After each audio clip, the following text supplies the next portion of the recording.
Olá, tudo bem, gente? Que bom ter você aí do outro lado. Essa é a Escola Bíblica Dominical da Igreja Batista de Barão da Taquara, aqui no Rio de Janeiro, na Praça Seca, 32, em frente à estação do BRT, e entre a igreja e o BRT você tem a praça, e aí você tem o coreto ali.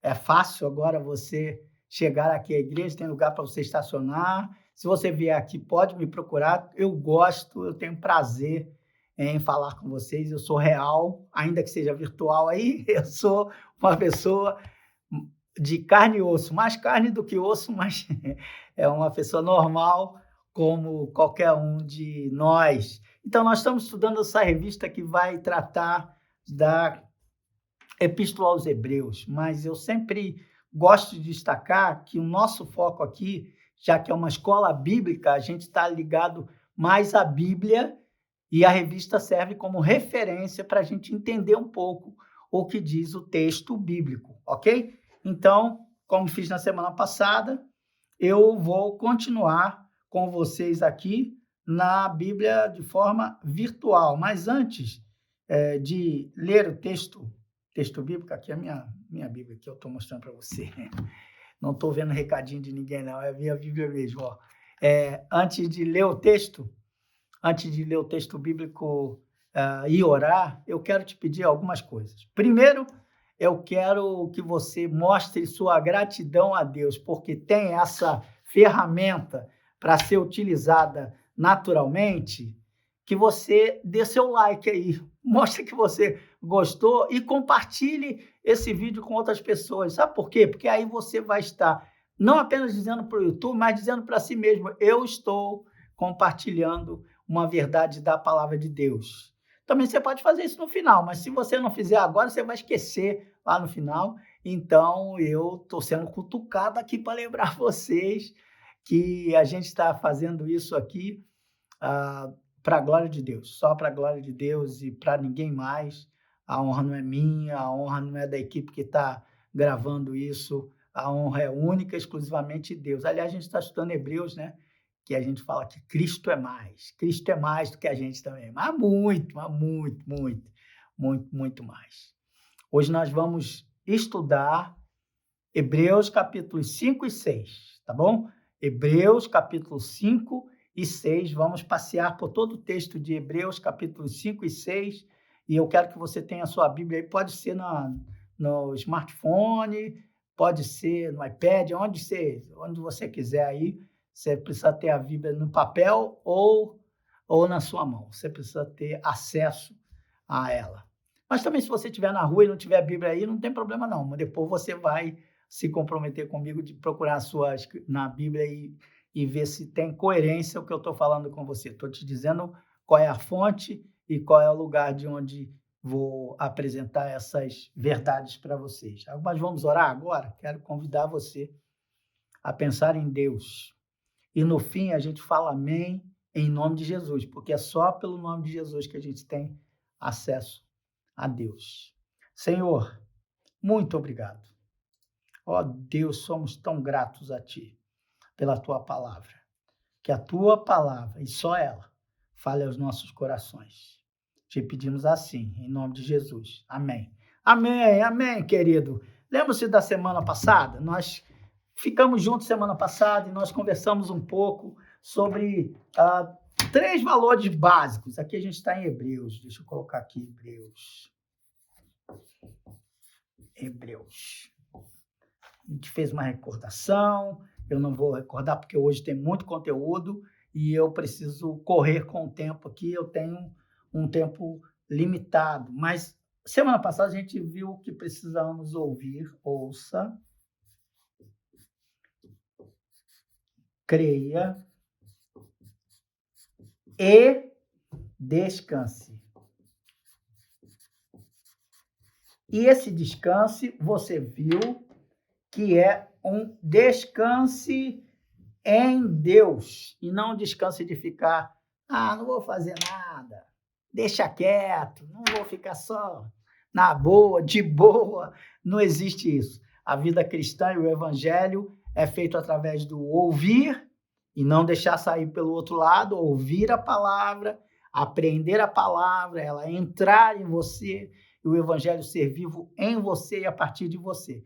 E tanto que a gente falou da Bíblia, que a Bíblia é quem faz isso, a palavra de Deus é viva, é eficaz. Por que ela é viva? Porque ela não é letra, ela passou a ser parte da gente quando a gente descobriu, entendeu e aceitou a palavra de Deus. Mas você sabe também que semana passada a gente falou do sumo sacerdote. A gente falou do sumo sacerdote, um sumo sacerdote perfeito. Você está lembrado disso? A gente falou, e se você não lembra do que falou, vê de novo. Se você está chegando hoje aqui, fique sabendo o que a gente falou. Então você pode ver de novo, não tem problema nenhum. E é de grátis. Você pode ver isso daqui. Mas o sumo sacerdote perfeito, eu vou ler aqui, nós estamos em Hebreus capítulo 5, veja o que eu acabei de fazer aqui. Todo sumo sacerdote é escolhido dentre os homens e designado para representá-los em questões relacionadas com Deus e apresentar ofertas e sacrifícios pelos pecados. Então, para ser sumo sacerdote, precisa ser homem, precisa ser ser humano, precisa ser humano, precisa ser um ser humano. Eu não sei se você está entendendo onde a gente está querendo chegar. A gente está querendo chegar. A gente não, o próprio autor do texto, que a gente não sabe quem é, de Hebreus, está dizendo: para ser o sumo sacerdote perfeito, tem que ser um homem, mas tem que ser um homem que é chamado, convocado por Deus. E este chamamento, esta convocação, o texto vai dizer também uma coisa muito interessante. A gente tem que ter um ser humano que não é, ele é especial porque é chamado para uma tarefa, mas ele é especial, o texto bíblico está dizendo, rapaz, fecha toda hora. Veja o versículo 2, ele é capaz de se compadecer dos que não têm conhecimento e se desviam, visto que ele próprio está sujeito à fraqueza. Veja que interessante, o ser humano especial porque ele se identifica. Identidade. Ele se identifica conosco. É um ser humano semelhante a nós. Olha aqui, ó. É um ser humano semelhante a nós. E eu não sei se você sabe que o ser humano, o sumo sacerdote lá do Antigo Testamento, ele apresentava a Deus os pedidos do povo, mas ele não chegava a Deus de qualquer jeito, não, porque ele também é humano como qualquer um. Então, como é que ele chegava a Deus? Ele chegava a Deus e conversava com Deus e intercedia.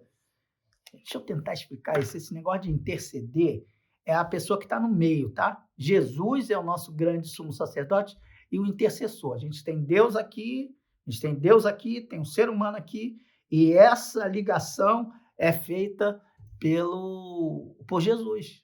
É Jesus que é mais por isso.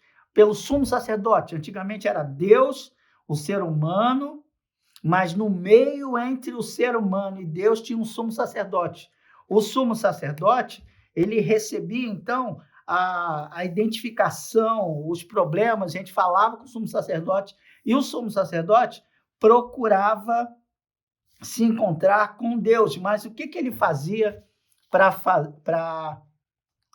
chegar a isso? Ele fazia sacrifícios por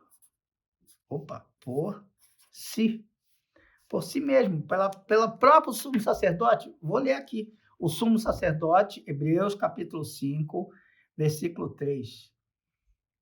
Bem, primeiro vai dizer que o sumo sacerdote, por que Jesus é perfeito, ainda não cheguei nisso, mas ele precisava ser um homem, ele precisava ter identidade, se compadecer, ou seja, ter identidade com a gente, e ele precisava apresentar sacrifício por si mesmo, porque ele era tão fraco quanto qualquer outro ser humano. Como é que ele chegava a Deus, se Deus é todo santo?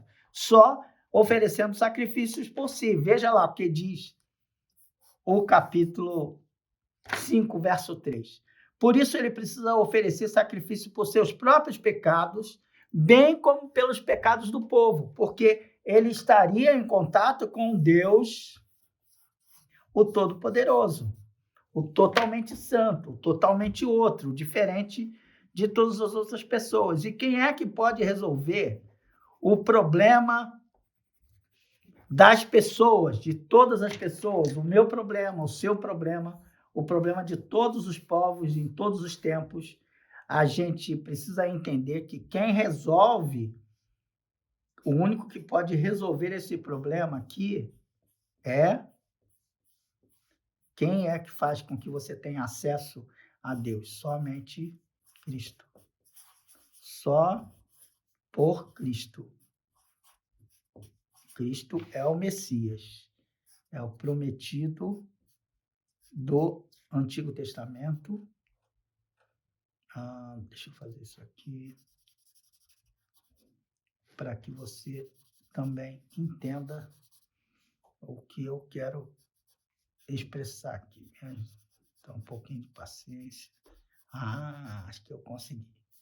Então, você tem aqui o Cristo, que não apenas morreu, mas ressuscitou por cada um de nós. Então, preste atenção que a gente hoje só tem acesso por meio de Cristo.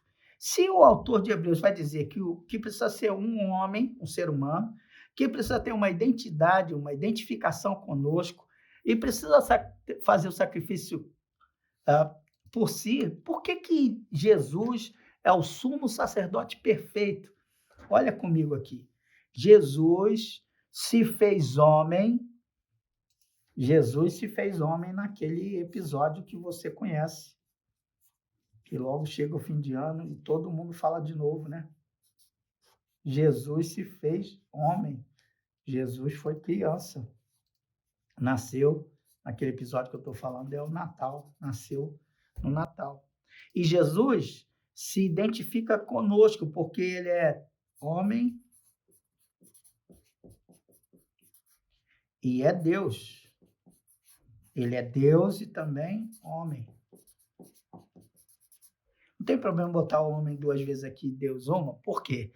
Porque Deus é muito maior do que qualquer outro homem. Mas Jesus se esvaziou e se tornou homem como cada um de nós. E aí você vai falar assim, e o sacrifício por si? Ele não apenas apresentou a sacrifício por si, como ele próprio é o sacrifício. Jesus é o sacrifício. Ele morreu, ele se deixou matar, se entregou, não à toa. Não foram os romanos que mataram Jesus, não foram os judeus que mataram Jesus. Quem matou Jesus foi Jesus veio para morrer pelos nossos pecados. Você entende aqui? Por isso o autor aos Hebreus vai dizer que ele é o sumo sacerdote perfeito. Aí você vai dizer, Jesus é da tribo de Judá. Eu vou fazer aqui do lado para você entender esse nó aqui. Jesus é da tribo de Judá. E você sabe que Davi é da tribo de Judá. Ih, caramba. O que tem a tribo a ver com isso? É porque sacerdote não era da tribo de Judá, era da tribo de Levi, que é irmão de Judá. Como você pode dizer que Jesus é o sumo sacerdote se os sacerdotes eram levitas?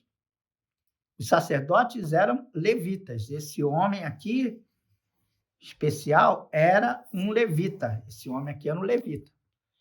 Por que, se Jesus sendo de Judá, ele vai ser o sumo sacerdote perfeito? Porque ele não é da origem e da linhagem de Levi. Ele não é da linhagem de Levi. A gente vai olhar mais para frente. Ele é o sumo sacerdote perfeito porque ele não é da linhagem de Davi, ele é da linhagem de Melquisedeque.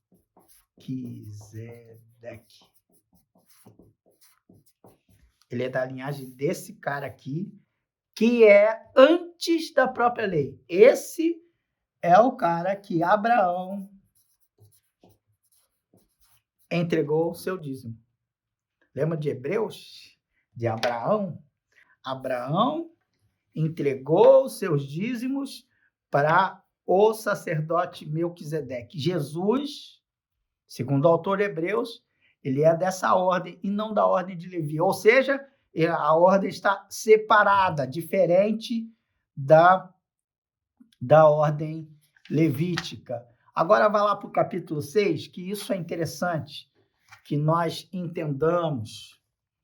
Ele vai dizer que a gente precisa, para conhecer mais esse Jesus, a gente precisa crescer, a gente precisa avançar. Mas é muito interessante você entender as metáforas que ele está dizendo. Vocês estão lembrados? Os caras estavam deixando o cristianismo e estavam voltando. Eu vou fazer a estrela de Davi de novo aqui, para o judaísmo.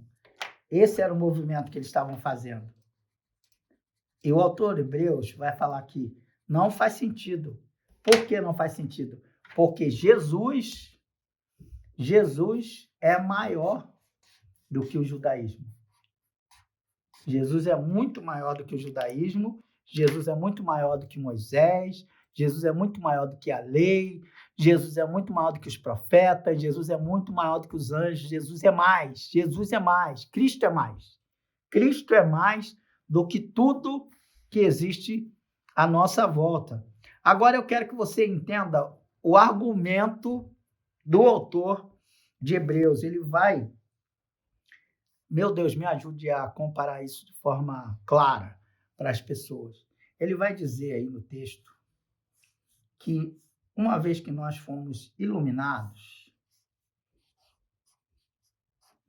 e recebemos o dom de Deus, eu vou chamar de dom aqui, um presente de Deus para nos alimentarmos, vou botar aqui, para que você entenda. A gente recebeu esse presente de Deus para nos alimentarmos. E esse presente é um coração. E depois que a gente recebe esse presente começa a tomar conta de nossa vida. Ó, esse presente aqui, ele entra aqui. O coração entra aqui pela nossa boca como um alimento e vai afetando a gente. Esse dom que recebeu, o dom aqui, dom. Aqui também é um dom. Quando você recebe isso, aí ele vai dizer, deixa eu ler o texto, né? Ele vai dizer que não faz sentido nenhum você receber essa iluminação, receber esse dom de Deus, receber esse presente de Deus, se alimentar e esse presente fazer parte de você, porque é isso, né? A gente só está em pé porque comeu alguma coisa, né? Você já ouviu aquele ditado assim, saco vazio não fica em pé? Então, a gente às vezes está em pé demais aqui, ó, em pé demais, o barrigão aqui, porque está comendo bastante, né? Mas aqui ele está querendo dizer que a gente se alimentou dessa fé. Eu vou ler para você. Verso 4. Ninguém toma essa honra para si mesmo, mas deve ser chamado por Deus, como de fato foi Abraão. Ok, vamos um pouco mais. Não é esse o versículo. Vai lá na frente, capítulo 6, Hudson. Não capítulo 5, né? Capítulo 5, o versículo estava certo, era 4 mesmo.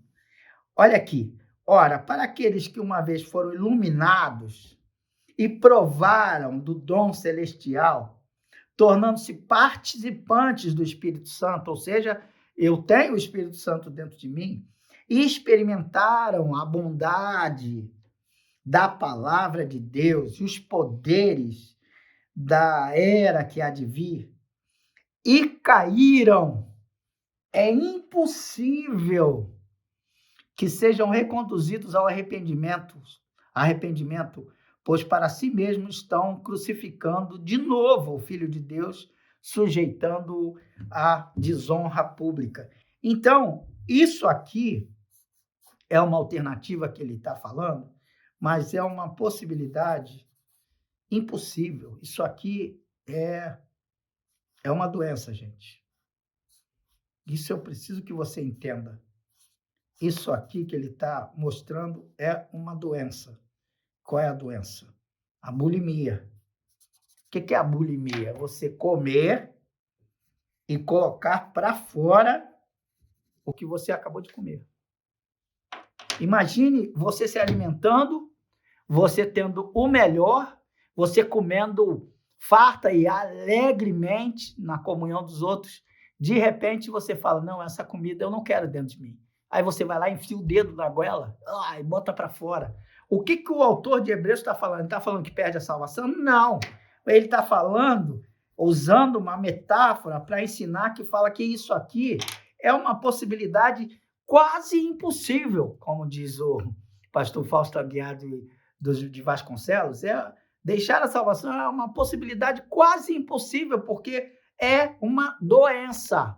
É uma doença, porque depois que você jogou a sua comida fora, é impossível que você a coma novamente. Você percebe? O que essa doença o que você fez com esta comida? O que você transformou essa comida? Você transformou essa comida em lixo. E a gente não está falando de qualquer comida, a gente está falando do alimento espiritual. Veja um argumento dele para que as pessoas não larguem a fé cristã e se aproximem de novo do judaísmo. Porque aqueles que experimentaram do dom, da graça, da bondade, da misericórdia, do amor de Deus, eles não andam para trás. Eles não andam para trás. E se andam para trás é porque está alguma coisa errada, é porque há algum tipo de doença. E aqui é muito interessante você entender como é que ele vai fechar esse raciocínio. Ele vai fechar esse raciocínio usando de novo Abraão como exemplo. Eu quero ler para você, porque a gente está estudando a palavra de Deus, então tem que estar fundamentado o que eu estou falando. É uma metáfora que eu inventei para tentar explicar para você o que está escrito no texto bíblico, ok? Olha, veja o que está escrito, e agora é uma das imagens mais lindas que eu vejo nas Escrituras, viu? Quando Deus fez sua promessa a Abraão, por não haver ninguém superior por quem jurar, jurou por si mesmo. Então, Deus falou e Abraão creu em Deus, e foi assim que depois de esperar pacientemente, Abraão alcançou a promessa. Olha aqui, ele ouviu, veja como tem conexão com a lição passada, Abraão ouviu a palavra, creu na palavra e descansou esperando pacientemente no Senhor. E Deus se revelou a Abraão, mostrou quem ele era. Eu vou dizer para você, sinceramente, essa palavra sacudiu muito minha vida, muito. Porque às vezes a gente ora e quer a resposta imediata. Aqui, na Epístola aos Hebreus, eu estou aprendendo, junto com você, que eu preciso ouvir, crer nesse Deus e esperar pacientemente, descansando no Senhor. Esse esperar no Senhor, o autor aos Hebreus vai dizer mais do que isso, usa Abraão como exemplo, e ele vai dizer que existem duas coisas impossíveis para Deus deixar de cumprir e de apresentar para a gente, sabe? Duas coisas. No texto não está claro aí, mas eu falo para você. Deus, em primeiro lugar, Deus sempre, sempre, sempre vai apresentar seu caráter para a gente. Deus não muda, por isso que Deus não muda. Deus é perfeito, Deus não muda. E a segunda coisa que o autor vai dizer aqui, dessas aqui, que a gente pode se agarrar em Deus, é que Deus não muda, por isso a palavra dele é confiável. Preste atenção nisso.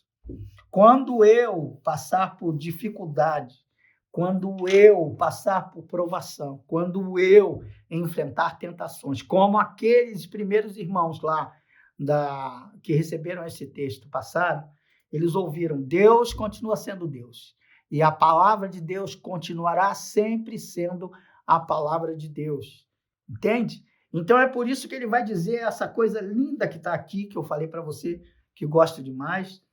Temos essa esperança nesse Deus de caráter e de palavra como âncora da alma, firme e segura, a qual adentra o santuário interior por trás do véu onde Jesus entrou. E agora eu quero terminar pedindo para que você olhe esse desenhozinho aqui, que é como nós, assim, né?